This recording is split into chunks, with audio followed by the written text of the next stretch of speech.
ಈಗ ಅನರ್ಥವಾಗಿ ಹೋಯ್ತಲ್ವ ದೇವ್ರೆ? ಎಂತದ ಇಷ್ಟು ಚಂದಕ್ಕೆ ಅರ್ಥ ಉಂಟಿಲ್ಲ. ನಾವು ಬಂದದ್ದು ಸ್ವಲ್ಪ ತಡ ಆಯಿತು, ಸ್ವಲ್ಪ ಅಲ್ಲ ತುಂಬಾ ತಡ ಆಗಿ ಹೋಯ್ತು. ಸರಿ ಉಂಟು ಅಂತ ಕಾಲದಲ್ಲೇ ಉಂಟು ಅಂತ ಇಲ್ಲ ದೇವ್ರೆ, ಇಲ್ಲಿ ನೋಡಿದ್ದೇವ್ರೆ ನೀರಿನಿಂದ ಎದ್ದು ಹೋದಂತಹ ಪಾದದ ಗುರುತು ಕಾಣುತ್ತಾ ಉಂಟಲ್ವ ದೇವ್ರೆ? ಓ ದೇವರೇ, ಏನು ನೀನು ಯಾವಾಗ್ಲೂ ಇಷ್ಟು ಅಪ್ರಬುದ್ಧ ಆಗುತ್ತೆ ಅಂತ ನನಗೆ ಗೊತ್ತಿರ್ಲಿಲ್ಲ. ಯಾಕೆ? ಈಗ ಅವ ಎದ್ದು ಹೋಗಿದ್ದಾನೆ. ಅವ ನಿನ್ನಂತವನಿಗೆ ಕಣ್ಣಿಗೆ ಮಣ್ಣೆರಚುವುದಕ್ಕೆ ಇಷ್ಟು ಮಾಡಿದ್ದು. ಯಾಕೆ ದೇವ್ರೆ? ಅವನಲ್ಲಿ ಕುಟಿಲತೆ ಬೇಕಾದಷ್ಟು ಉಂಟು. ಈಗ ನೀರಿನಿಂದ ಎದ್ದು ಹೋದ ಹೆಜ್ಜೆಗಳ ಗುರುತುಂಟು, ನೀರಿಗೆ ಇಳಿದ ಹೆಜ್ಜೆಯಲ್ಲಿ ಹೌದಾ ಕಾಣುವುದಿಲ್ಲ. ಹಾಗಾದ್ರೆ ಅವ ಹಿಮ್ಮುಖವಾಗಿ ಚಲಿಸಿ ಜಲದೊಳಗೆ ಅಡಗಿದ್ದಾನೆ.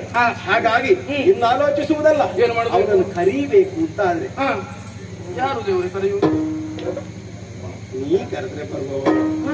ಮತ್ತೆ ನೀನು ಹೋಗ್ಲಿಲ್ಲ ಒಂದು ಹೊತ್ತಿಗೆ ದಿವಸಕ್ಕೆ ಎರಡೆರಡು ಸಲ ಕರೆಯುವಾಗ್ಲೂ ಹೋಗಿದ್ದೀನಿ. ಹಾಗಾಗಿ ಈಗ ನೀ ಕರೆದ್ರೆ ಬಂದಾನ ನೀ ಕರೆದು ನೋಡು.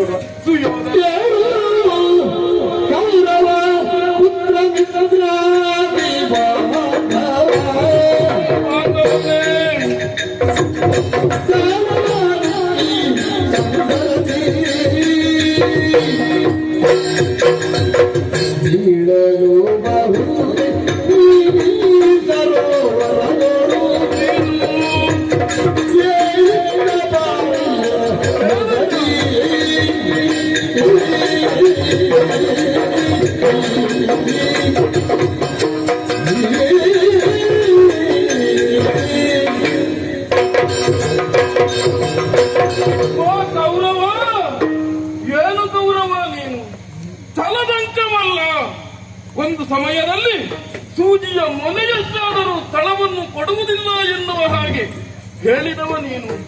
ಆದರೆ ಈ ಸಂದರ್ಭದಲ್ಲಿ ಬಂದು ನೀರಿನ ಒಳಗೆ ಅಡಗಿ ಕುಳಿತುಕೊಂಡಿದ್ದೀಯ. ಕೇವಲ ಈ ನೀರಿನಲ್ಲಿ ಜಲಚರಗಳು ಮಾತ್ರ ಕುಳಿತುಕೊಳ್ಳುವುದು. ನೀನು ಅದೇ ರೀತಿಯಾಗಿ ಹೋದೆಯಲ್ಲ.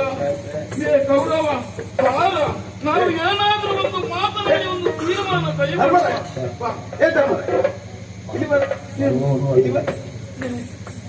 ಬರುವಾದ್ರೂ ಬಂದಾನ, ಅವನಿಗೆ ಸನ್ಮಾನ ಕಾರ್ಯಕ್ರಮ ಇಟ್ಟದ್ದು. ಇಲ್ಲದ ಒಳ್ಳೆ ಅಭಿನಂದನ ಭಾಷಣ ಮಾಡಿದ ಹಾಗೆ ಛಲದಕ್ಕ ಮಾತ್ರ ನೀನು ಆರತಿ ತತ್ತೆ ಹಿಡಿದ ಹಾಗೆ ಮಾಡಬಾರ್ದ. ನನ್ನ ಮದುವೆ ಕ್ಷತ್ರಿಯೋಚಿತವಾದ ವ್ಯವಹಾರ ಆಗಬೇಕು. ಅವನಿಗೆ ಪ್ರಿಯವಾದ ವಿಚಾರ ಯಾವುದು, ಅವ ಯಾವುದನ್ನು ಕೇಳ್ತಾನೆ ಅದನ್ನು ನಾವು ಕೊಡಬೇಕು. ಹೌದಲ್ಲ? ಹಾಗಾಗಿ ನೀ ಕರೆದ್ರೆ ಬರುವುದೇ ಇಲ್ಲ.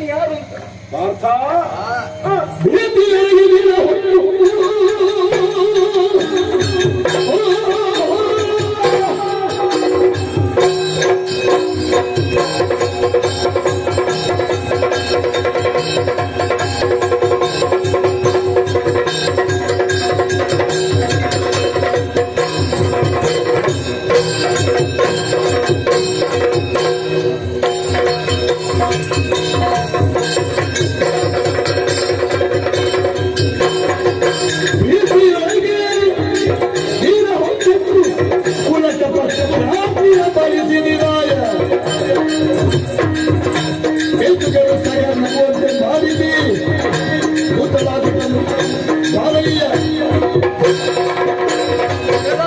ಕೌರವ, ಚಂದ್ರವಂಶದ ಮಕುಟಮಣಿಯಾಗಿದ್ದವ ನೀನು.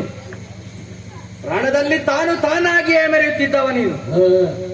ಈಗ ರಣ ಹೇಡಿಯಾಗೆ ನಮ್ಮ ಅಣ್ಣ ಭೀಮನಿಗೆ ಹೆದರಿ ನೀರಿನಲ್ಲಿ ಅಡಗಿ ಕುಳಿತಿದ್ದೀಯಲ್ವೇ? ಇವ ಕುಳಿತದ್ದು ಯಾಕಂತ ಗೊತ್ತಾಯ್ತು. ನನಗೆ ಗೊತ್ತಾಯ್ತು. ಇವನ ಮಿತ್ರ ಇದ್ದಾನಲ್ಲ ಕರ್ಣ, ಅವ ಸತ್ತಿದ್ದಾನೆ. ಅವನಿಗೆ ಎಳ್ಳು ನೀರು ಬಿಡ್ಲಿಕ್ಕೆ ಇವ ಕೂತದ್ದು. ಅದು ನೀರಿನ ಒಳಗೆ ಕುಳಿತು ಬಿಡುವುದ? ಮತ್ತೆ ಬಿಡ್ಲಿಕ್ಕೆ ಈಗ ಕುಳಿತದ್ದು. ಶುಚಿರ್ಭೂತನಾಗುವುದಕ್ಕೆ ಇಳಿದು. ಹೌದೌದು. ಕೌರವ, ಆಗಿರುವ ಮನಸ್ಥಿತಿ ನಿನ್ನಲ್ಲಿ ಇದ್ರೆ ಬಿಡಿ ಯೋಚನೆಯಲ್ಲಿ. ನೀನು ಮೇಲೆ ಬಾ. ನಿನ್ನದ್ದು ಅವನದ್ದು ಇಬ್ಬರಿಗೂ ಎಳ್ಳು ನೀರು ನಾವು ಬಿಡಿಸ್ತೇವೆ. ಬಾ ಬಾ ಬಂದ ಅಂತ.